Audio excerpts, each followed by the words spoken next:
Mans ceļš no Beirutas uz Damasku ved cauri tūkstnesim. Ir pagājušas pāris dienas, kopš ANO panāca pamieru starp Sīrijas valdošo režīmu un protestējošo opozīciju. Tie gan ir tukši vārdi. Sīrijā turpinās gan mierīgas demonstrācijas, gan asiņainas sadursmes.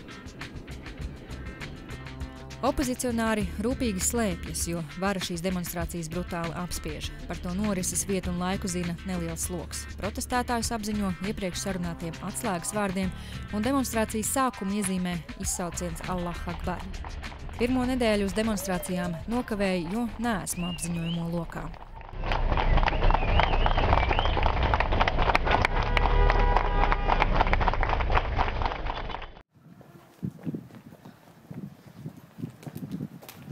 Pirmo reizi savām acīm demonstrāciju ieraugu 8. dienā, kopš esmu Sīrijā. Sīrijas opozicionāri ir pieredzējuši, ka pie viņiem nosūtīti par ārvalstu žurnālistiem maskējušies spiegi. Man nākas pārliecināt, ka es esmu uzticama, un pašai nav laika domāt, cik uzticami ir mani pavadoņi. Lai nonāktu demonstrācijas norises vietā, jāaiziet cauri checkpointam, uz jumtiem protestētājus sargā snaiperi.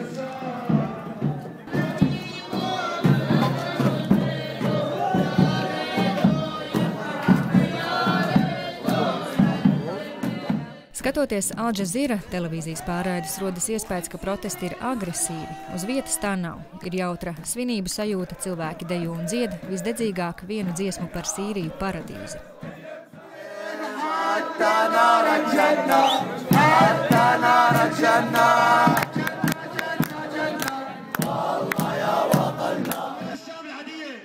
Sīrijas revolūciju sauc arī par bērnu revolūciju. Lielākā daļa šeit protestējošo ir jauni vīrieši, arī mazi puišeļi.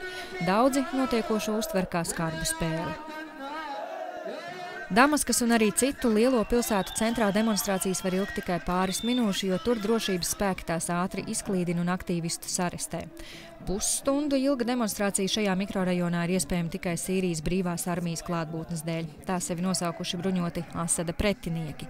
Ja militāra atbalsta nav, demonstrācijas izklīdina minūtes laikā.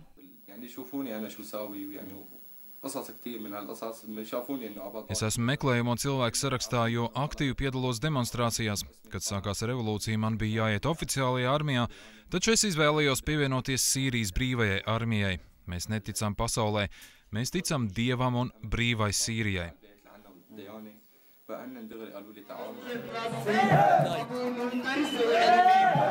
Opozicionāru kontrolētais mikrorajons ir kā maza valsts ar saviem likumiem. Par to liecina kaut vai neaizkrāsotie grafiti. Te redzams novembrī nošautā rajona iedzīvotāja portrets, bet uz atkritumu konteineru uzzīmēta asinis raudoša prezidenta Bašara al-Asada seja.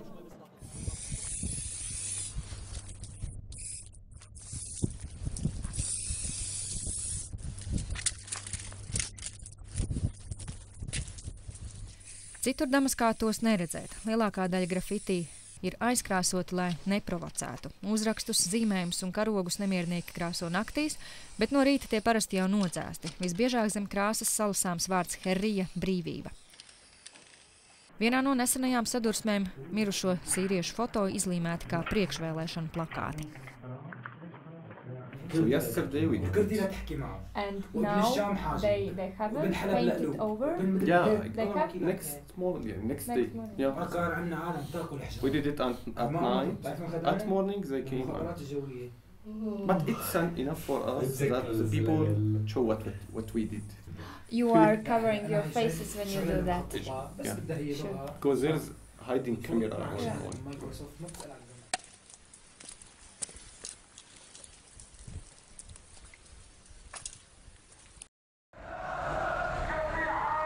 Arābu pavasaris Sīriju ir skāris vēlu. Revolūcija ilgst jau vairāk nekā gadu un nogalināto skaits tuvojas 20 000. Smagi cietušas daudzas pilsētas – Homsa, Hama, Dera, Idliba. Simtiem tūkstoši cilvēku devušies bēgļu gaitās uz citām Sīrijas pilsētām, arī uz Turciju un Libānu. Galvenā opozicionāra prasība ir atbrīvoties no brutālā Asada režīma. Sīrieši uzskata, ka ļaunāk nekā Sīrijā ir tikai Ziemeļkorejā. Bašars al-Asads pie varas ir kopš 2000. gada, kad nomira viņa tēvs Hafez al-Asads. Lai arī Bašars al-Asads ir izglītojies ārzemēs un nav nācis no militāristu vides, Viņa nākšana pie varas pārmaiņas valstī nav nesusi. Arī šobrīd bērniem skolā jākaļ no galvas galvenās partijas vēsture un jāmācās par prezidenta panākumiem visās dzīves jomās. Rītos arī jāskandē saukļi slavinot līderi. Sīrijas vēsturē jau ir viens sacelšanās mēģinājums. Pirms 30 gadiem tagadējā prezidenta tēvs brutāli apspieda musulmaņu brālības mēģinājumu sacelties Hamas pilsētā. Toreiz tā tika nolīdzināta līdz ar zemi, nogalinot vismaz 30,000 iedzīvotāju. Sīrijas sabiedrība ir ļoti sadalīta. Valdošo Asadu ģimene ir alavīti, musulmaņu šīītu atzars, kas Sīrijā ir minoritāte. Bet lielākā daļa no 23 miljoniem Sīrijas iedzīvotāji ir sunnīti.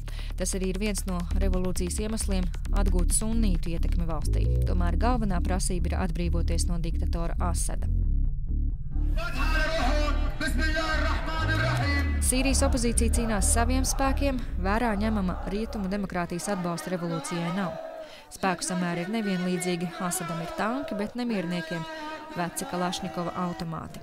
Lielākā daļa opozicionāru revolūcijā var ieguldīt tikai savu balsi un dzīvību. Un vēl lielāka daļa bailēs paliek mājās un nepiedalās.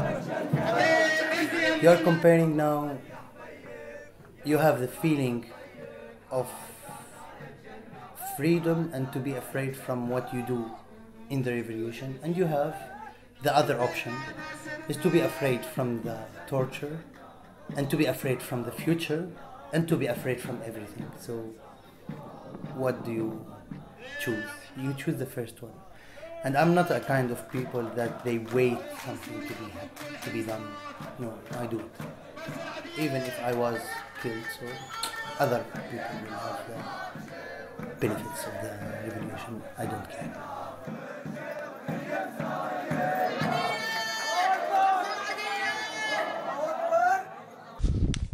دمشق برزة أحد الأحياء السائرة في العاصمة السورية. Sacelšanās nāk arvien tuvāk Damaskas centram. Šonedēļ apšaudīta centrālās bankas ēka, dzīvās ielās spridzinātas automašīnās novietotas bumbas. Sadursmes kļūst arvien asiņainākas. To skaudri apliecina arī tas, ka manis intervētais brīvās Sīrijas armijas karavīrs gāja bojā 2 nedēļas pēc mūsu tikšanās kārtējā sadursmē Damaskā starp opozīcijas un valdības spēkiem.